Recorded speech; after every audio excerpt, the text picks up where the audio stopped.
तस्वीरों में जिस युवक को आप देख रहे हैं, ये बेचारा वही अभागा है जो बस समेत खाई में गिर गया और इसकी दर्दनाक मौत हो गई। ये बेचारा बीते रोज हुई प्रधानमंत्री नरेंद्र मोदी की रैली में गई सवारियों को छोड़कर वापस घर लौट रहा था, लेकिन रास्ते में इसका काल इसका इंतजार कर रहा था। फिर बस अचानक अनियंत्रित हुई और गहरी खाई में चली गई।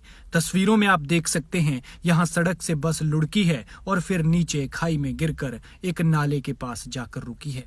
इस बेचारे ने भला कहाँ सोचा था कि ये उसके जिंदगी का आखिरी रूट होगा और फिर ये भगवान को प्यारा हो जाएगा। ये बेचारा प्राइवेट बस चलाकर परिवार का पेट पालता था, लेकिन अब इस बेचारे को इतनी दर्दनाक मौत नसीब हुई है कि जिसके बारे में इसने कभी सोचा ही नहीं था। ये दर्दनाक हादसा शिमला के चौपाल में हुआ। पीएम मोदी की रैली में सवारियां लेकर गई बस खाई में गिरी है। तस्वीरों में आप देख सकते हैं कि सड़क से पलटकर ये बस खाई में गिरी और नाले के किनारे जाकर रुक गई, जिसमें इस ड्राइवर की दर्दनाक मौत हो गई है।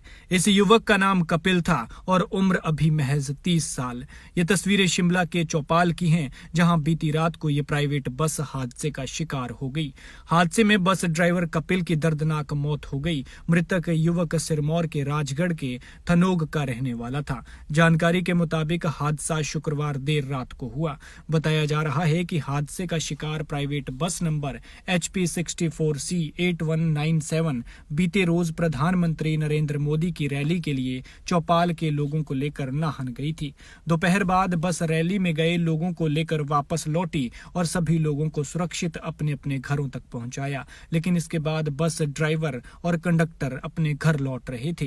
तभी उनकी बस पुलवाहल के धारटू खाड़ी में अनियंत्रित हो गई और करीब 100 फीट गहरी खाई में जाकर गिर गई, जिसके बाद नाले के किनारे जाकर रुकी। हादसा शिमला और सिरमौर जिला की बाउंड्री पर पेश आया है। शुक्र है कि जब यह हादसा हुआ तब बस में सिर्फ ड्राइवर और कंडक्टर 2 ही लोग सवार थे, वरना बहुत बड़ा हादसा हो सकता था। हादसे में कंडक्टर महेश कुमार को चोटें आई हैं। उसका सोलन अस्पताल में इलाज चल रहा है। वहीं मृतक कपिल के परिजनों को चौपाल प्रशासन की तरफ से 25,000 रुपए की फौरी राहत प्रदान की गई है। खैर, भगवान मृतक की आत्मा को अपने श्री चरणों में स्थान दे और परिवार को दुख सहने की शक्ति, साथ ही घायल युवक को जल्द से जल्द स्वास्थ्य लाभ। लिहाजा हमारी आपसे गुजारिश है कि पहाड़ों पर सफर ध्यान से करें, क्योंकि हिमाचल के पहाड़ जितने प्यारे हैं, जितने खूबसूरत हैं, उतने ही खतरनाक भी हैं। हादसा कब हो जाए पता नहीं चलता और ज्यादातर हादसे ओवर स्पीड और तंग रास्तों की वजह से होते हैं।